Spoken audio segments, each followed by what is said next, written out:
Diary of a Man in Despair. Friedrich Reck. February 1943. The news of the Anglo-American landing in Africa spread with a speed that amazed me. Despite the ban on listening to the Allied radio, the news spread within an hour. And I was even more amazed, that grey November day, to see the reaction the news produced. Everyone seemed glad about this decisive change in the course of the war, which meant the defeat of his own country, and Bavarians had the added consideration to ponder that the fighting must eventually reach the Alps. And yet the whole town, the whole region, really, was as exhilarated as though everybody had drunk a bottle of champagne. Suddenly, people walked straighter, and their faces shone, and it was as though a long, hard winter had been endured and now the first warm wind was blowing over the ice. Everyone sensed that a ghostly hand had nailed the death warrant of the Nazis to the wall, and this had as salutary an effect on the bad as it did on the good. The local schoolteacher, like all his profession and eager preacher of the Nazi word, suddenly and demonstratively began using the old greeting, Grüß Gott, instead of Heil Hitler. The district's chief Nazi called a meeting to plead that people for God's sake stop threatening to burn down his house, since he had, after all, only been carrying out orders from the party. That was the effect of the news on our villages. Hitler blustered, but behind the rhetoric was the shriek of fear. The days are past when people viewed him as a savior and were not ashamed, past, when, as actually happened in Prussian Protestant churches, his portrait, that perfect likeness of Dorian Gray, stood on the altar next to his book, that Machiavelli for chambermaids. The nimbus of the god is gone. Slowly, the canaille is beginning to come forward with the bill for the vast deception which has been foisted on it. There is a kind of nasty satisfaction on everyone's face these days, the look of pious virtue has vanished overnight. The Nazi emblem has disappeared from coat lapels, and in government offices it is now common practice for officials who years ago were punished for hostility towards the party to have the fact put on official record. Near here, an arbitration board ordered a farmer whose land had been partially expropriated for the war effort, without compensation, naturally, to testify before it. The man, seized by an onrush of fury, called the arbitrators a pack of scoundrels, the regime a band of thieves, and the highest of all, a crazy pain in the ass. Then he left, banging the door behind him. The authorities were so perplexed by this strong language, coming after years of silence, that the man is still free. Meanwhile, things are getting better from one day to the next. There is a shortage of chloroform and morphine in the army hospitals. Doctors are protesting the fact that hospital trains are arriving in which the wounded lie on stinking straw in ice-cold freight cars. In Berlin, an entire unit of diabetics has perished for lack of insulin. I have been reading the memoirs of the German Crown Prince, about the period 1870–1, and once again I find the circumstances connected with the founding of the Reich wholly shattering. There are the casual conversations, marked by the most disdainful kind of language, which determined what the symbol of the Reich was to be, as though this were a trademark for a product to prevent falling hair. There is Bismarck's statement regarding the colors, that as far as he was concerned, the new colors of the Reich could be green and gold, like a dance hall's, with "Dancing Tonight" printed above. Is this really the way a Reich is founded? Does the rebirth of a nation happen this way? This is how a new coffee export firm is founded, this is the debate of future partners on the bylaws of a new stock company. This is how you nail together an economically feasible unit which will then try to earn the name of Reich. And everywhere in the Crown Prince's journals, the lack of consideration, the arrogance of its royal author, a foretaste of what is to come with the son, Wilhelm II.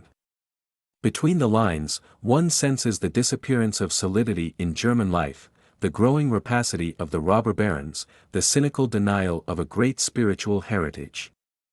There is nothing here of that mysterious seed which lies at the heart of every healthy state, that deeply hidden chamber where every healthily developed nation has enshrined the things which are not of this world.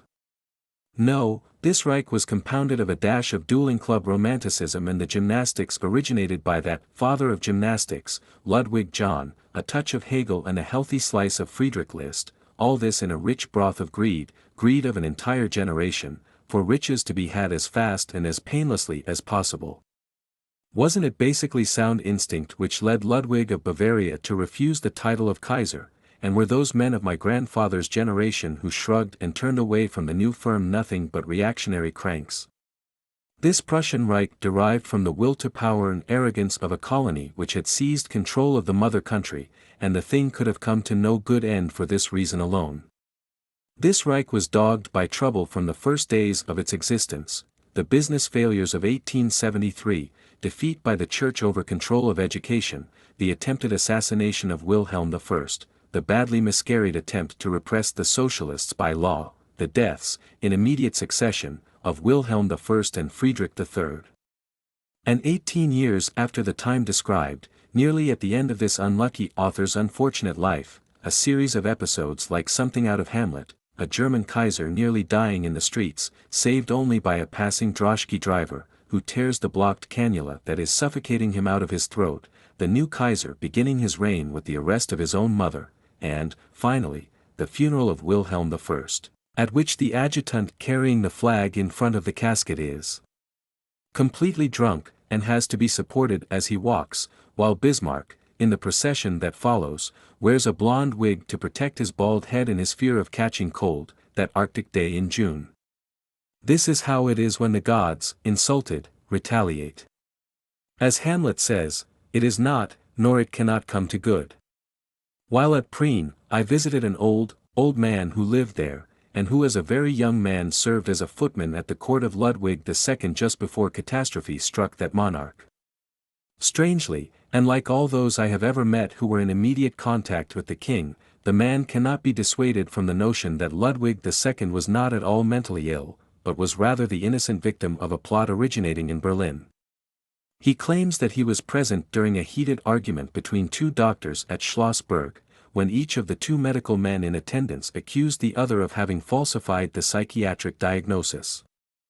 I do not want to take a position on this one way or the other, but I have for years wondered about the inexplicable animosity evinced by the physician Gudden in his handling of the case at the time, the same Gudden who months before the catastrophe had allowed his colleagues' malicious comments about the king to stand unchallenged, and who, after Ludwig II had been confined, could not conceal a certain satisfaction about the outcome, as though it gave him a feeling of power to be the psychiatrist who had put away a king. Furthermore, the genes which were causative factors in the development of the psychoses of King Ludwig and King Otto were not at all, as the North Germans delight in believing, the result of intermarriage between and among Habsburgs and Wittelsbachs, with the resulting defects of inbreeding.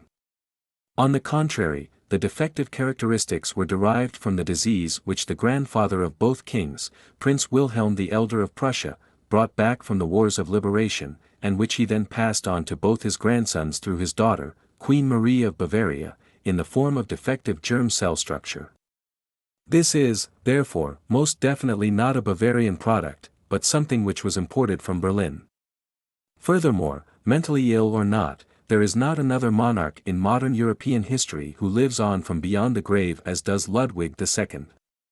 Just as in 1918, in the midst of the revolution, people believed he had returned, so today, legend has it, and not only that of peasants, that he can be seen on winter nights, rushing through the snows of the Wettersteinsberg in a ghostly sleigh. Along these lines, I, who have seen death enter the circle of my friends much too often in recent years, have an experience of my own to relate. It concerns my house, a very isolated place more than 600 years old, which has long been regarded as haunted, and has its ghostly monk, who is supposed to fly over the river and appear at the windows of the dining room. I, of course, have never seen him.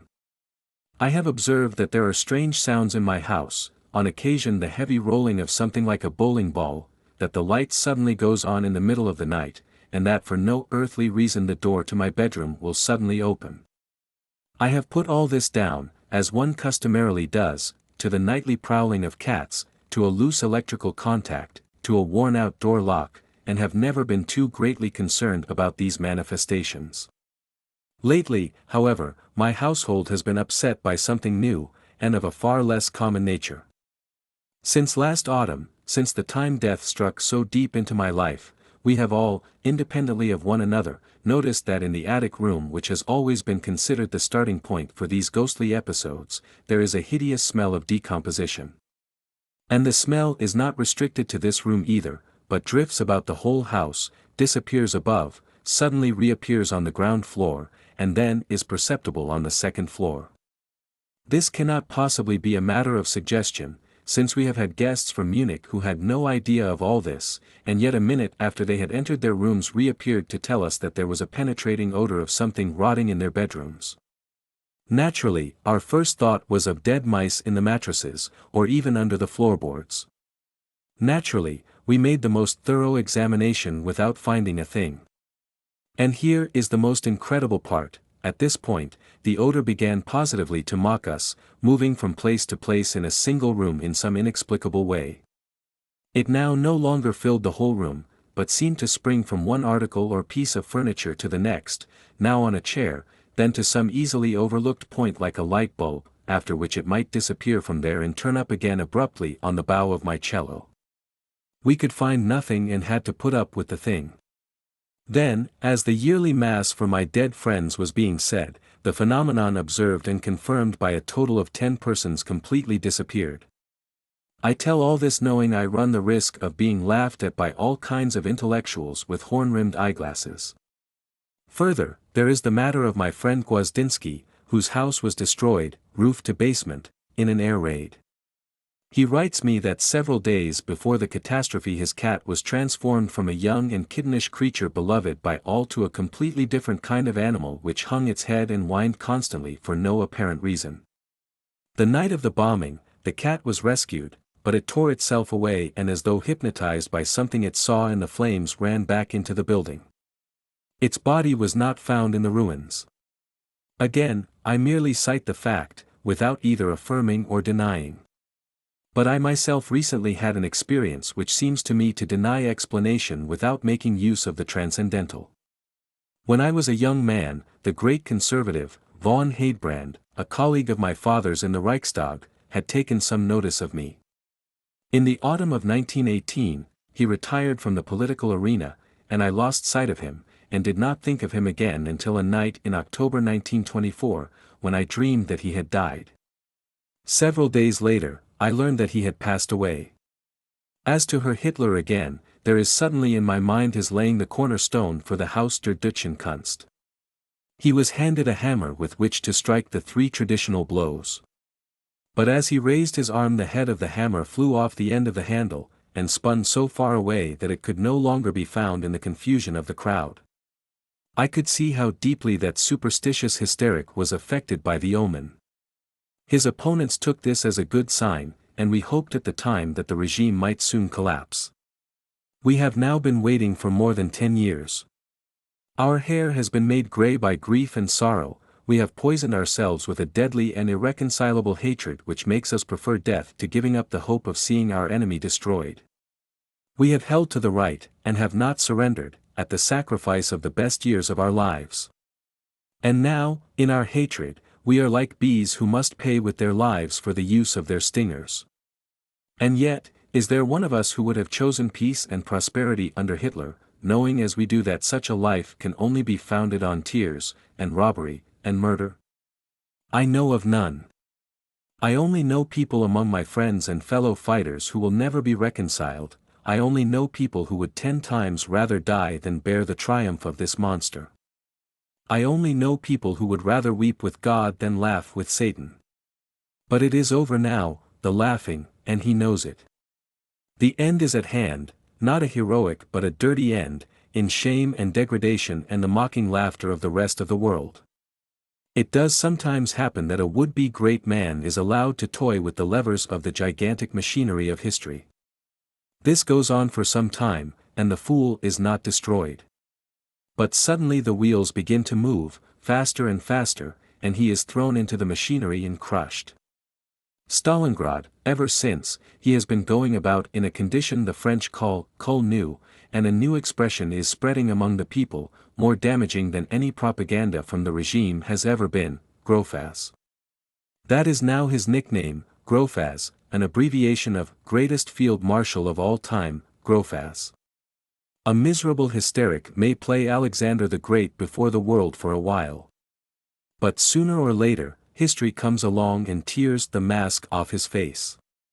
Grow fast.